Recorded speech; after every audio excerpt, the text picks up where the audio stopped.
مارے سیاح حد ادب کا انتباہ۔ میں ایک روز صبح نماز کی ادائیگی کے بعد انگلیوں پہ تسبیح کر رہا تھا۔ چاچی کا معمول تھا کہ وہ نماز سے فراغت کے بعد تسبیح و تحلیل اور قرآن پاک کی تلاوت کے لیے سکھ کے پیڑ تلے مٹی کے بنے ہوئے تھڑے پہ دو زانوں سے بیٹھ جاتی۔ میں اپنی جگہ تخت دراز پہ بیٹھا انہیں نرم نرم نظروں سے تلاوت کرتے دیکھ رہا تھا۔ صبح کی ملجگی میٹھی میٹھی سی روشنی میں چاچی کسی اور ہی جہاں کی مخلوق دکھائی دے رہی تھی۔ اس کے آئینے کی طرح شفاف چہرے پہ کتنی پاکیزگی اور معصومیت تھی، ایسی محویت اور جذب جیسے دنیا جہان کے باقی سارے مسئلے دھندے محض دھند اور غیر اہم ہیں۔ اصلی اور راسخ اور روشن عمل محض یہی ہے جس میں وہ اس وقت مصروف تھی۔ وہ قرآن کی تلاوت کر رہی تھی اور میں اس کے چہرے کی تلاوت میں مگن تھا۔ اچانک میں بے ساختہ سا اٹھا، ایک عجیب سی وارفتگی کے عالم میں چاچی کے پاس جا کھڑا ہوا۔ وہی دودھ کھوئے، روح کیوڑا اور زعفران کی دھیمی دھیمی مہک۔ اس عالم سرمستی میں نے اچانک چاچی کی آنکھ چوم لی۔ اچانک دھب سے کوئی نرم سی چیز میرے سر پہ آ گری۔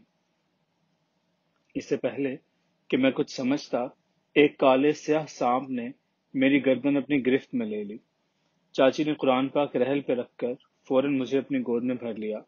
سانپ کو پرے ہٹا کر کچھ پڑھ کر مجھے دم کیا۔ یہ سب کچھ اتنی عجلت اور بے ساختگی سے ہوا کہ مجھے کچھ سمجھنے یا سنبھلنے کا موقع تک نہ ملا۔ سانپ چاچی کے سامنے سر ڈالے ہوئے پڑا تھا، چاچی جیسے اسے سرزنش کر رہی ہو۔ میں ابھی تک چاچی کی گود میں ہی تھا۔ سانپ ہولے سے سرکا اور میرے پاؤں پہ آ کر سر رکھ دیا۔ میں نے اس وقت تک اپنی چھوٹی سی عمر میں سینکڑوں مختلف قسم کے سانپ سپولیے دیکھے، مارے اور پکڑے تھے، گڑھے کھود کر انہیں دفن کیا، کئی بار اس کی کینچلی بلوں سے باہر کھینچ نکالی، نظر کی تیزی کے لیے آنکھوں پہ رگڑی اور ایک دو بار سرما بنانے والوں کے ہاں بیچی بھی۔ اس کی ہڈیاں دریافت کی اور ان کی مالائیں بنا کر درد درد گردہ والوں کو فروخت کی۔ ایک دفعہ چیل نے ہمارے کوٹھے پہ کھایا سانپ گرایا تھا، جسے میں چھڑی سے لٹکا کر محلے کے بچوں اور عورتوں کو ڈراتا پھرتا۔ اب اس سانپ والی واردات سے میں بالکل نہیں ڈرا تھا۔ شاید اس کی وجہ یہ ہوگی کہ سانپ کا وجود میرے لیے اجنبی نہ تھا اور میں اسے محض ایک رینگنے والا کیڑا سمجھتا تھا۔ چاچی کی گود اور اس کی موجودگی میں نہ ڈرنے کی دوسری وجہ تھی۔ سرسراتے ہوئے کالے سانپ نے جب ٹخنے سے اوپر ٹانگ کی جانب چڑھائی شروع کی تو میں تب ہلکا سا ڈر محسوس ہوا۔ چاچی دیکھ رہی تھی اور میں کبھی سانپ اور کبھی چاچی کی جانب دیکھ رہا تھا۔ چاچی نے اس ازلی مسکراہٹ سے جو اس کے چہرے پہ سجی رہتی تھی مجھے خاموش اور پرسکون رہنے کا اذن دیا۔ سانپ بڑے آرام سے میرے سارے جسم کا سروے کرنے کے بعد اتر کر سکھ چین کے پہاڑ کی جانب سکھ چین کے پیڑ کی جانب کہیں غائب ہو گیا۔ میں چاچی کی گود میں یوں پڑا تھا جیسے کوئی بچہ پالنے میں پڑا انگوٹھا چوس رہا ہو۔ چاچی نے اس غیر معمولی واقعے پہ کسی پریشانی کا اظہار نہیں کیا تھا، جیسے اس کے لیے یہ کوئی بات ہی نہ ہو۔ بڑی پرسکون سی پھر سے قرآن پاک کی تلاوت میں مگن ہو گئی۔ چاچی نے اب تلاوت پاک میں قرأت شامل کر لی تھی، نرم سا ملکوتی انداز، صحرائی انگ، یوں جیسے ہدی خواں شب کے آخری پہر منزل کے قریب پہنچ کر اپنے لہن کے لہجے میں ایک ٹھہراؤ کا انداز پیدا کر لیتے ہیں۔ نوائے سروش سے طمانینت و تشفی عود کر آتی ہے۔ اب یہاں میری کیا بساط تھی جب طالب و مطلوب، عاشق و معشوق، محب و محبوب الوہیت کے رنگ میں رنگے جائیں اور کسی ایک دوسرے کی گود نصیب ہو جائے تو پھر گور کے بجائے گود میں سونے کو جی چاہتا ہے۔ کہتے ہیں کہ ماں، محبوب اور مرقد کی گود بڑی گداز ہوتی ہے، سونے کا سواد آ جاتا ہے اور حشر تک پڑے رہنے کو جی چاہتا ہے۔ میں بھی چاچی کی گود میں سکون کا انگوٹھا منہ میں لیے مزے سے ننھے ننھے خراٹے لے رہا تھا۔ چاچی مجھے یوں گود میں سمیٹے چھپائے بیٹھی تلاوت کر رہی تھی جیسے اس کے مرشد پاک نے کہا ہو کہ اگر سکھ چین کے پیڑ پہ سورج کی پہلی کرن پڑنے تک تم سورہ رحمان تلاوت کر لو تو گود پڑا گوہر تمہارا۔ سکھ چین پہ سورج کی بہت سی کرنیں پڑنے کے بعد محلے کے بچے پڑھنے کے لیے آنا شروع ہو جاتے تھے۔ چاچی نے پہلی 2-4 کرنیں پڑتے ہی مجھے ناشتے کے لیے بیدار کر دیا۔ منہ پہ پانی کے 2-4 چھپاکے مارنے کے بعد میں چاچی کی چادر سے منہ خشک کر رہا تھا تو مجھے صحن میں گلاب کی کیاریوں کے پاس ایک اصیل مرغا بیٹھا دکھائی پڑا۔ آنکھیں ملنے کے بعد دوبارہ دیکھا تو چاچا ککڑ تھا۔ عجیب تماشا کہ کبھی چاچا، کبھی سرخ مرغا، پھر آنکھیں جھپکی، ایک کھولی دوجی بند کی۔ معلوم ہوا کہ ایک آنکھ میں چاچا دکھائی دیتا ہے تو دوجی میں سرخ مرغا۔ اچانک باہر کے دروازے کی جانب نظر پڑی تو ادھر سے ایک گدھی اندر داخل ہوتی ہوئی دکھائی دی۔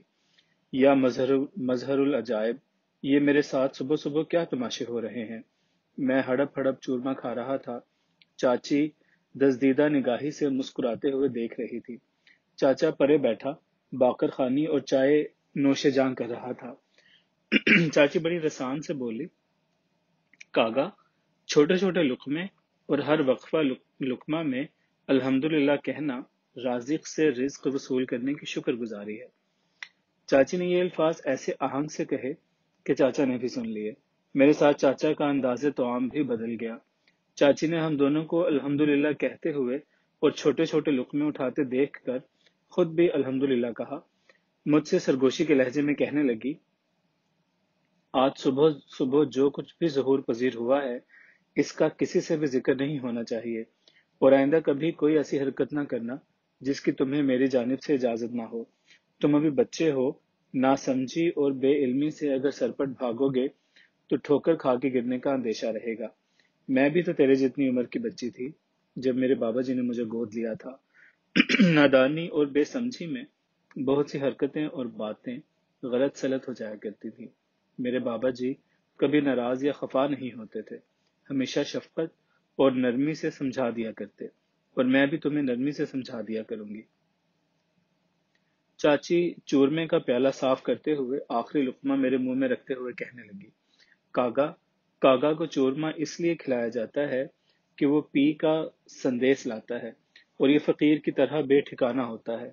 یہ کیا کیا کیوں کیوں الاپتا ہے، یعنی سیکھنا سکھاتا رہتا ہے۔ کاغا ہی ہے جو سری علوم کا ادراک رکھتا ہے۔ یہ ملامتی ہے، کتا اور یہ دونوں اس معاملے میں باوصف ہیں۔ چاچی تم تو کبوتری ہو، تم تو سب کچھ جانتی ہو، پھر تم اپنا ذکر کیوں نہیں کرتی؟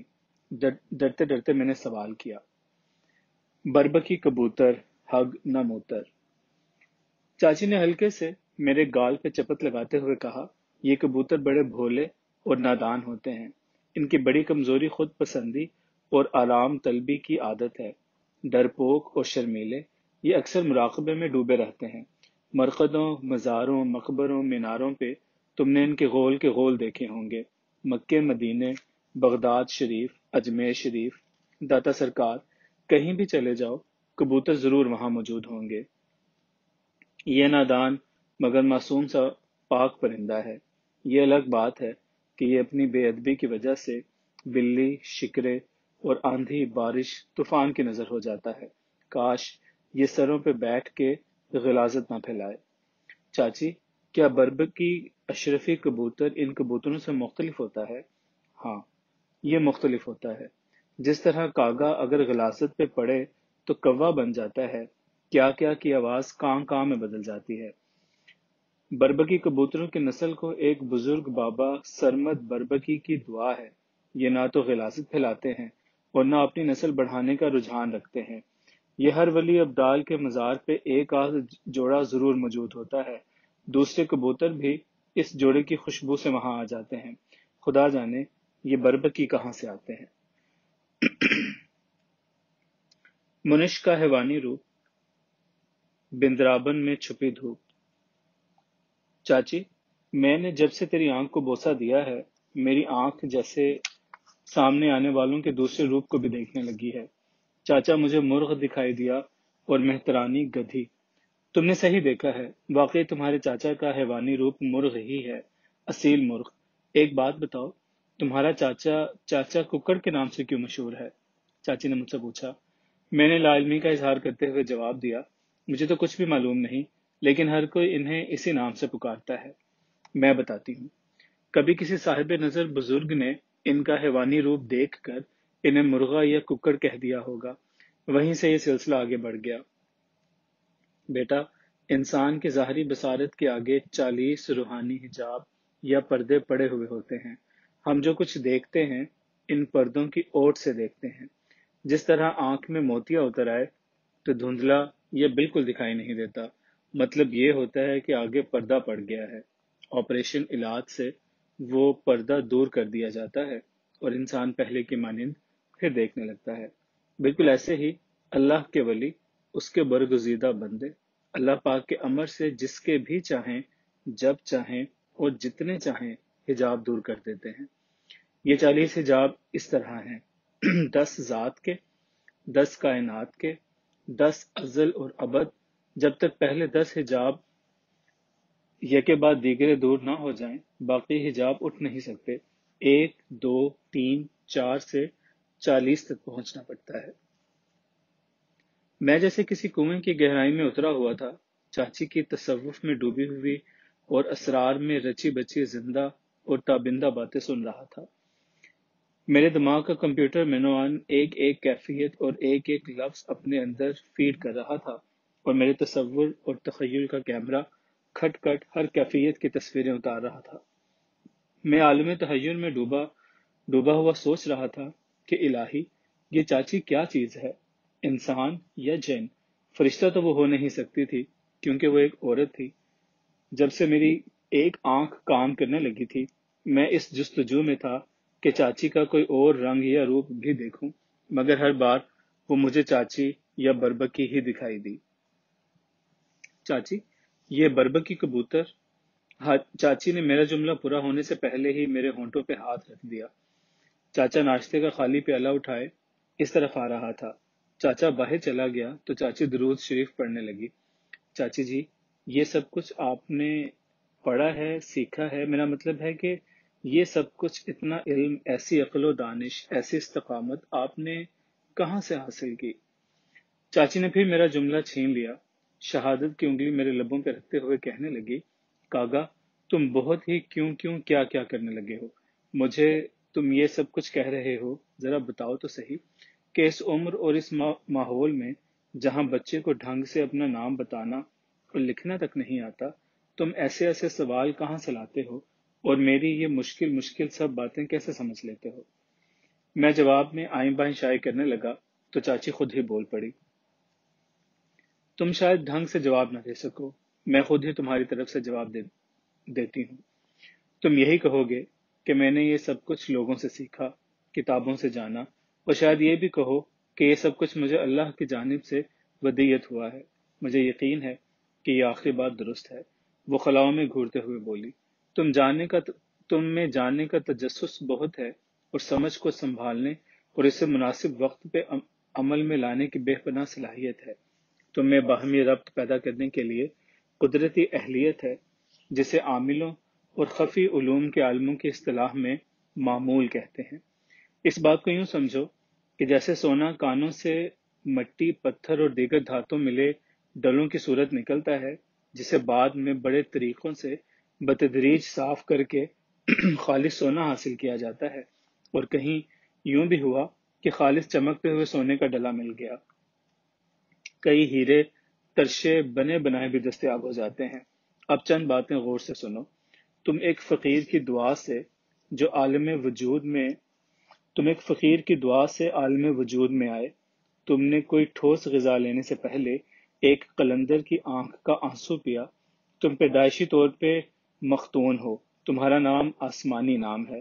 تم 4 ہستیوں کی نظر کا فیضان ہو، ایک قلندر، ایک ولی، ایک مجذوب اور ایک شہید، ایک شاہین والا، ایک دمڑیاں والا، ایک کاماں والا اور ایک قلعے والا۔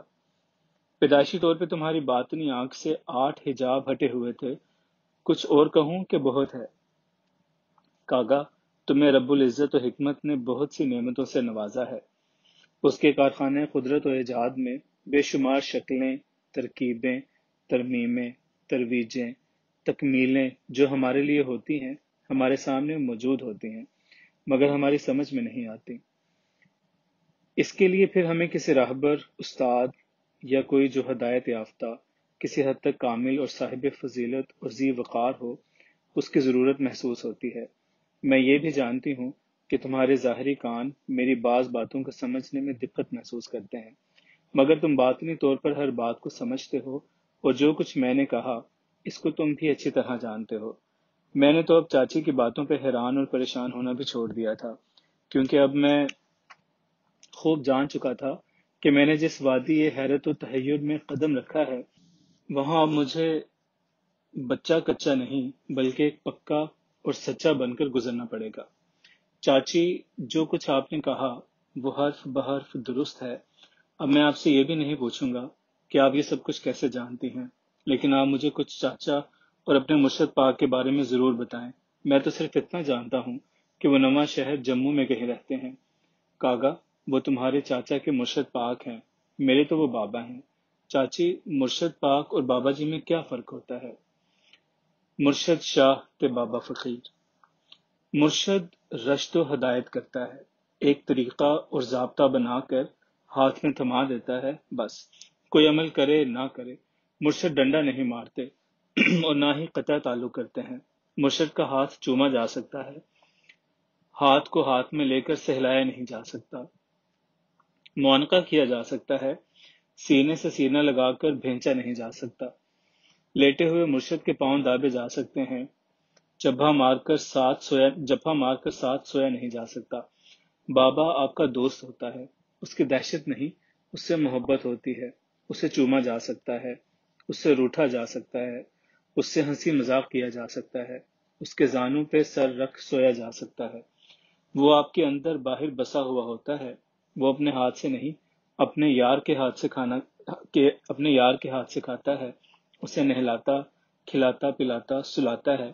بس ایک بابا ہوتا ہے اور ایک بچہ، جیسے میں تھی، میرے بابا تھے، میں ان کے سینے سے لگ کر سوتی تھی، انہیں اپنے ہاتھوں سے کھلاتی پلاتی تھی، میری سانسیں ان کی سانس سے چھن کر مجھ تک پہنچتی تھیں، اور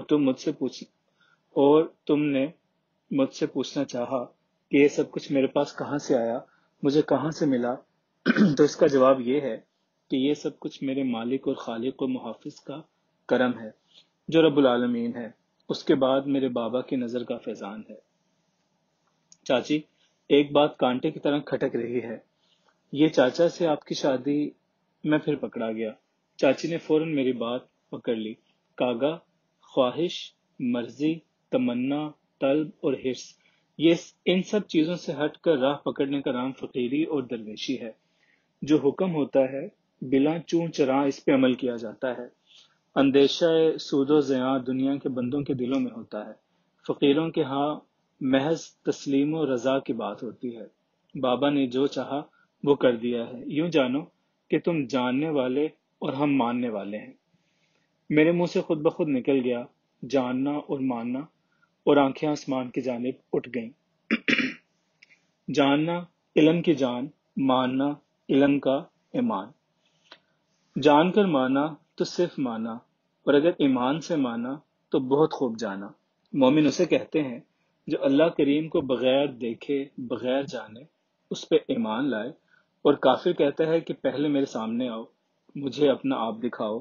جو بابا کی بات ہو رہی تھی، بابا مرشد نہیں بلکہ مہربان اور معشوق ہوتا ہے، وہ پیر نہیں ہوتا، وہ تو پیار کرنے اور پیاس بجھانے والا ہوتا ہے۔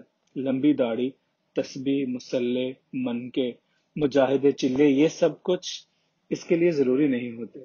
اس کے لیے رزق حلال کی جستجو کرنا، اپنا محاسبہ اور خود پہ ملامت کرتے رہنا، اور اللہ کی مخلوق کی بلا امتیاز و تفریق خدمت، ان کے لیے آسانی پیدا کرتے رہنا، اللہ کے خوف سے لرزتے رہنا، قرآن اور نبی کریم صلی اللہ علیہ وآلہ وسلم کے فرمودات پہ عمل کرنے کی کوشش کرتے رہنا ضروری ہوتا ہے۔ وہ عام سا انسان دکھائی دیتا ہے اور ہوتا ہے، وہ تکبر، تمول، نمائش و آرائش سے یکسر بے نیاز ہوتا ہے۔ وہ ڈاکیا ہو سکتا ہے، موچی اور بڑئی بھی ہو سکتا ہے، سڑک پہ جھاڑو پھیرتا ہوا بھی دکھائی دے سکتا ہے، انجن اور رکشہ ڈرائیور یا کوئی بھی ہو سکتا ہے۔ وہ اپنا رزق خود کماتا ہوگا، پورا دنیا کے اندر ہوگا۔ بابا اپنے بچوں سے نذرانہ، کوئی قیمتی تحفہ، مٹھائیاں، پھل، تحفے وصول نہیں کرتا۔ بلکہ خود ان کی خدمت عزت کرتا ہے، پاؤں دبواتا نہیں دابتا ہے، بچے سو جائیں تو پنکھا جھلتا ہے۔ چاچی، آپ کے بابا بھی ایسے ہی تھے؟ ہاں کاغا، ایسے ہی ہیں، بلکہ اس سے بھی کہیں زیادہ۔ میرے بابا بکریوں کے دودھ سے پنیر بناتے رہے ہیں۔ بکریاں پالی ہوئی تھیں، خود ہی دودھ دوہتے تھے۔ سب سے پہلے بکریوں کے بچوں کو خوب پیٹ بھر کر دودھ پلاتے، پھر مجھے پلاتے، اور جب دودھ سے سب پی چکتے تو جو بچتا وہ پنیر بنا لیتے، جو شہر میں فروخت ہوتا۔ نہ بابا کے پاس کوئی کرامت تھی، نہ کوئی معجزہ یا چمتکار، تعویذ، دھاگا، جھاڑ پھونک، ان کے ہاں ان چیزوں کا کوئی تصور نہیں ہے۔ چاچی، آپ نے کہا تھا کہ بابا کے نیچے سارے پہاڑ پتھر سونے کے ہیں، کیا واقعی ایسا ہے یا آپ؟ ہاں کاغا، واقعی ایسا ہی ہے۔ کہتے ہیں کہ جہاں اللہ کا ولی بیٹھ جائے وہ جگہ، ہر اینٹ، پتھر، مٹی کا ایک ایک ذرہ سونے سے زیادہ قیمتی بن جاتا ہے، اور جہاں سے وہ گزرتا ہے وہ راہیں، راستے مشک و عنبر کی خوشبو سے معطر ہو جاتے ہیں۔ راستے کا ہر شجر، چرند پرند، جانور اللہ کی ثنا میں مشغول ہو جاتا ہے۔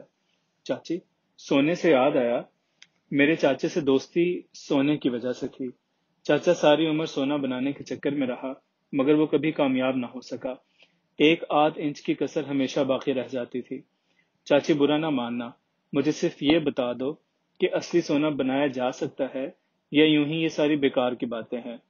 کاغا، تمہارے سوال کا جواب یہ ہے کہ اصلی سونا ضرور بنایا جا سکتا ہے، اگر چاہو تو تم بھی بنا سکتے ہو۔ سونے کی لنکا، لوہے کا لدھیانہ۔ ایک بہت پہنچے ہوئے بزرگ تھے، بہت دور دور تک ان کے علم و فضل اور فیض و برکات کا شہرہ تھا۔ دنیاوی لالچ اور طمع حرص کا ایک بندہ کسی طرح ان کے حلقہ ارادت میں شامل ہو گیا۔ ایک لمبا عرصہ ان کی جوتیاں سیدھی کرتا رہا، تن من دھن سے ان کی خدمت اور اطاعت میں جتا رہا، ریاضتوں مجاہدوں کے اشغال سے بھی ہو گزرا، لیکن اندر کا لوب لالچ جوں کا توں ہی تھا۔ اس کا جھکاؤ دنیا کے لوازمات اور اس کی مکروہات کی جانب ہی رہا۔ اللہ کی حکمت کہ اس بندہ حرص و ہوا سے کوئی ایسا عمل سرزد ہو گیا یا اس کی کوئی ادا حرکت اس بزرگ کو ایسے بھائی جو اس کے منہ سے اچانک نکل گیا کہ مانگ کیا مانگتا ہے۔ یہ مرید تو شاید ایسے ہی کسی موقع کے لیے یہاں پڑا ہوا تھا، جھٹ بولا کہ حضور، مجھے سونا بنانے کا بہت شوق ہے، کوئی ایسا عمل عطا ہو جائے کہ میں سونا بنا لیا کروں۔ یہ خواہش سن کر اس بزرگ کا منہ کھلے کا کھلا رہ گیا کہ نہ کسی دعا کا طالب ہوا، نہ عاقبت آخرت کی خیر چاہی، نہ رزق ایمان میں برکت مانگی، اور مانگا بھی تو کیا مانگا، دنیا کا میل، گندگی اور فتنہ۔ دل میں سوچا کہ اس مورخ کو سمجھانا فضول ہے اور زبان دے کر انکار کرنا فقیر کی شان نہیں۔ دل گرفتہ ہو کر بادل ناخواستہ انہیں اس لالچی کو سونا بنانے کا عمل بتانا ہی پڑا، اور ساتھ یہ بھی کہہ دیا کہ اگر لالچ اور نمائش کے لیے سونا بناؤ گے تو دین کے ساتھ دنیا بھی گنوا بیٹھو گے۔ لالچ، لوبھ اور نمود کا بھوت سر پہ سوار ہو تو کون کسی کی نصیحت پہ کان دھرتا ہے یا عاقبت اور آخرت کی سوچتا ہے؟ عمل سیکھ کر مرشد کا دوارہ چھوڑا، اب کہاں کی عبادت، نماز، روزہ اور ذکر و اذکار؟ داڑھی منڈ گئی، امامہ اور لبادہ اتر گیا، فقر و فاقہ سے جان چھڑائی، پہلے پہلے بقدر ضرورت سونا بنا کر اپنی بسر اوقات کرتے رہے، پھر آہستہ آہستہ جائز اور ناجائز ضرورتوں نے پاؤں پسارے تو رتی ماشے سے تولا 2 تولے پہ جا پہنچے۔ ضرورتوں اور نفس کی نت نئی خواہشوں نے اپنے اپنے راستے نکالنے شروع کر دیے۔ سونا بنانے کا نسخہ ہاتھ میں تھا، ڈلے کے ڈلے سونا اٹھائے صرافہ بازار میں جا پہنچے اور دام کھڑے کرتے۔ رات اور دن اور لباس لبادہ، شاہانہ سواری اور مؤدب خدام بھی آگے پیچھے نظریں جھکائے کھڑے دکھائی دینے لگے۔ جب گلی محلے شہر ان کی حشمت و دولت شہرت پکڑ گئی تو پھر شہر بھر کے چور، حاسد، جرائم پیشہ ان کے دوالے ہو گئے کہ اتنی دولت کہاں سے آتی ہے، کوئی خزانہ ہاتھ لگا ہے یا کوئی سونے کا پہاڑ کے ڈلے نکالے جا رہے ہیں۔ ادھر صرافہ بازار میں سونے کا بھاؤ بیٹھ گیا، سونا زیادہ آنے لگا، آگے خریدار کم تھے۔ شہر کے ایک جرائم پیشہ ٹولے نے ٹوہ لینے کی خاطر اپنے ایک دو جاسوس اس کے خاتموں میں شامل کر دیے۔ بہت جلد ہی ان لوگوں کو معلوم ہو گیا کہ یہ حضرت سونا بناتے ہیں۔ جب حقیقت ظاہر ہو گئی تو ان چوروں ڈاکوؤں نے ایک منصوبے کے تحت اس کیمیا گر کو اغوا کر لیا۔ ادھر صرافہ بازار کے سناروں نے بھی کوتوال شہر کو اطلاع دی کہ ایک شخص بالکل خالص سونے کے ڈلے ہر دوسرے تیسرے روز انتہائی ارزاں داموں پہ انہیں فروخت کر جاتا ہے، اور بازار میں سونے کی فراوانی نے انتہائی ارزانی کی صورتحال پیدا کر دی ہے۔ ان بدقماشوں نے اس کیمیا گر کو پہلے تو منت و خوشامد سے رام کرنے کی کوشش کی کہ وہ کسی طرح سونا بنانے کا راز انہیں بھی بتا دے، مگر وہ کسی طور بھی ان کے ہتھے نہ چڑھا۔ پھر جب ہر طرح کا لالچ، دھمکی، ڈراؤ بھی بے اثر و ثابت ہوا، تو انہوں نے انگلی ٹیڑھی کر کے گھی نکالنے کا بندوبست کرتے ہوئے اسے بھاری زنجیروں سے جکڑا اور ایک اونچے مینار کے عقوبت خانے میں قید کر دیا، اور ایک بھاری آہنی تالا ڈالتے ہوئے کہا کہ ہم جا رہے ہیں، اس قید خانے میں تمہاری کوک فریاد سننے والا کوئی نہیں، اور نہ ہی یہاں کوئی کھانے پینے کا انتظام ہے، یہاں سڑو مرو۔ چند روز بعد ہم یہاں آئیں گے اور تمہارے مردار کو چیلوں کووں کے آگے پھینک دیں گے، اور ہاں، اگر تمہارا دماغ ٹھکانے آ جائے یا بھوک پیاس ستائے تو اس لوہے کی زنجیر کا ایک حلقہ کھولو اور اسے سونے کا بنا کر رسی سے باندھ کر نیچے لٹکا دو۔ اس سونے کے وزن کے برابر تمہارے لیے کھانا پینا اسی رسی سے باندھ دیا جائے گا جسے تم اوپر کھینچ سکتے ہو۔ ایک آدھ روز تو اسے سوچو بچار اور فاقہ مستی میں بیت گیا۔ اپنے ارد گرد نیچے اوپر کوئی راہ فرار نہ پا کر سر جھکا کر سوچنے لگا کہ میں کس مصیبت میں پھنس گیا۔ جب غریب اور نادار تھا تو کم از کم روکھا سوکھا کچھ پیٹ تو پڑتا تھا، سونا بنانا آیا تو پیٹ پوجا سے بھی گیا۔ اسی فکر و تردد اور بھوک پیاس میں ایک روز اور بیت گیا۔ ہاتھ پیر ہلانے مشکل ہو گئے، نقاہت اور کمزوری نے بے حال کر دیا تھا۔ پیٹ کے گڑھے میں درد کی لہریں لہراتی ہوئی محسوس ہوئی تو ناچار اٹھا، آہنی زنجیر کا ایک حلقہ کھینچا اور عمل کر کے اسے سونے میں تبدیل کیا، رسی سے باندھ کر نیچے لٹکایا۔ تھوڑی دیر بعد رسی کو جنبش ہوئی، اوپر کھینچی تو ایک پوٹلی بندھی تھی، چند بھنی ہوئی بوٹیاں، ایک چلو پانی، ایک چوتھائی روٹی۔ ہبڑ ہبڑ دو چار لقمے پیٹ میں ڈالے تو محسوس ہوا کہ ان دو چار لقموں نے تو اصل بھوک کو اور بھی دو چند کر دیا ہے۔ بے اختیار ہو کر 5 بڑے بڑے لوہے کے کڑے اتارے، سونے میں بدل کر نیچے بھیجے۔ اب کے نیچے سے مرغ مسلم، گرم گرم شیر مال اور مچھلی کے کباب اوپر بھجوائے گئے۔ اس کے بعد ایسا ہی سلسلہ شروع ہو گیا۔ 2 چارپائیوں کے برابر گول کمرہ تھا، 4 قدم ادھر 4 قدم ادھر، کمرہ ختم۔ گول چکر کاٹ کر سر گھومنے لگتا۔ مرغن اور وافر غذاؤں نے فربہی اور آرام طلبی پیدا کر دی تھی۔ اب محض کھانا اور غنودگی میں لمبے پڑ جانا، بس 2 ہی کام رہ گئے تھے۔ زنجیر کھاتے کھاتے ختم ہو چکی تھی۔ کھڑکی کی سلاخیں، کیل، میخ، جب ایک ایک کر کے کمرے میں لوہے پیتل کی ہر چھوٹی بڑی چیز ختم ہو گئی تو بڑا پریشان ہوا۔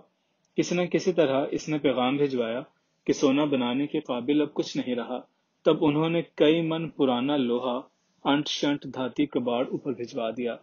ایک مدت یوں ہی گزر گئی، پھر ایک عجیب سی تبدیلی آئی کہ اوپر سے سونا تو 10 سیر نیچے آ رہا ہے، لیکن نیچے سے غذا کی صورت میں بمشکل چند چھٹانک ہی اوپر جا رہا ہے۔ معلوم ہوا کہ بازار میں سونا پیتل سے بھی زیادہ ارزاں ہو گیا ہے۔ پھر ایک وقت یہ بھی آیا کہ نیچے سے اوپر سونا بھجوایا گیا کہ نال کے بڑے ناقص، کمزور اور گھٹیا تصور ہونے لگے ہیں۔ اس کے بعد تھوڑے ہی عرصے میں نوبت یہاں تک آ گئی کہ عورتیں لوہے کے زیورات اصرار کر کے پہننے لگیں۔ گھر کے برتن، زراعت کا سامان، تعمیراتی اوزار، یعنی جہاں جہاں پہلے لوہا یا دیگر دھاتیں استعمال ہوتی تھیں وہاں اب سونے کا بے دریغ استعمال ہونے لگا۔ سونا بناتے بناتے اور قید و بند کی صعوبتیں برداشت کرتے کرتے جب یہ کیمیا گر انتہائی لاغر اور ذہنی طور پہ نیم معذور ہو گیا تو ان لوگوں نے اسے اس شرط پہ وقتی طور پر رہا کیا کہ وہ اپنے استاد سے اب سونے کو لوہا بنانے کا نسخہ سیکھے۔ برا حال اور دیوانوں کی سی صورتحال میں جب یہ اپنے پیر صاحب کے پاس پہنچا تو کوئی بھی اسے پہچان نہ سکا۔ اپنے مرشد کے پاس پہنچتے ہی اس نے پاؤں پکڑ لیے کہ میں وہی راندہ درگاہ ہوں جس نے آپ کو مجبور کر کے سونا بنانے کا نسخہ سیکھا تھا۔ اب میری جان بڑے ضیق میں پڑی ہے، سیاہ روح مہنگا اور پہلے روح ارزاں ہے، میرے اوپر رحم فرمائیں اور اب مجھے سونے کو لوہا بنانے کا عمل عطا کر دیں۔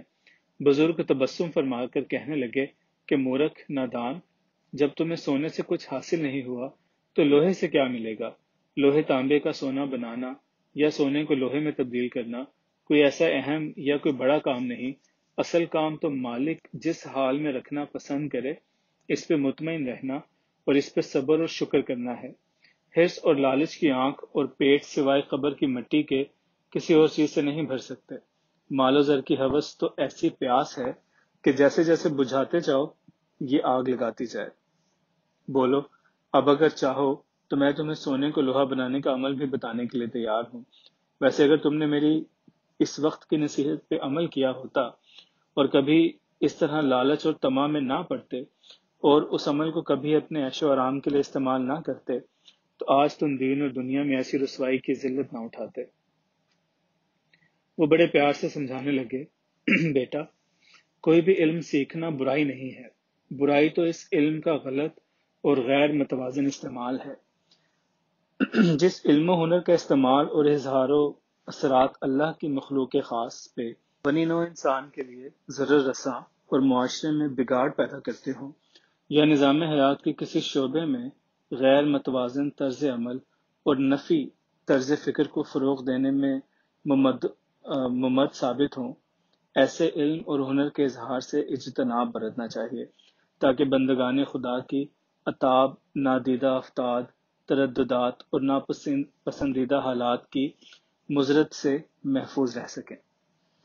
وہ بندہ حرص و ہوا یہ ارشادات سن کر خاک میں لوٹنے لگا کہ ناحق لالچ اور طمع سے مغلوب ہو کر اتنے جوخم جھیلے، مگر اب کیا ہوت جب چڑیاں چگ جائیں کھیت۔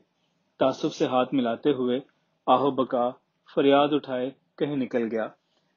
چاچی یہ کتھا سنا کر میری جانب تکنے لگی، چند ثانیے خاموش رہنے کے بعد پھر کہنے لگی، کاغا، اللہ کے عاجز بندوں، فقیروں، درویشوں کی منزل سونا بنانا، ہوا پہ چلنا، آگ پھلانگنا، شعبد معجزے یا کرامتیں دکھانا نہیں ہوتی۔ ایسا طرز فکر، ایسی سوچ اور خواہشیں فقیر کی منزل کو کھوٹا کر دیتی ہیں۔ چاچی میں خوب سمجھ گیا آپ کیا کہنا چاہ رہی ہیں۔ کسی علم و ہنر کو سیکھنا یا جاننا برا نہیں، اچھائی برائی محض اس کے استعمال پہ منحصر ہے۔ میں محض علم کیمیا سے دلچسپی رکھتا ہوں اور اسے سیکھنے، پڑھنے، جاننے کی حد تک ہی محدود رکھنا چاہتا ہوں۔ مجھے علم ہے کہ آپ کے پاس بھی یہ علم ہے، نہ تو آپ کو ذاتی طور پہ سونا بنانے سے دلچسپی ہے اور نہ ہی ضرورت۔ کاغا، میں جانتی ہوں کہ تجسس جتنا کاغا میں ہوتا ہے کسی اور میں نہیں ہوتا۔ میں تمہیں ضرور سکھاؤں گی، بلکہ تم تو سیکھے سکھائے ہو، بس ذرا قد میں کاٹ، مزاج میں ماٹ اور سوچ سمجھ میں ہلکا سا ٹھاٹ نکل آئے تو پھر شروع کریں گے۔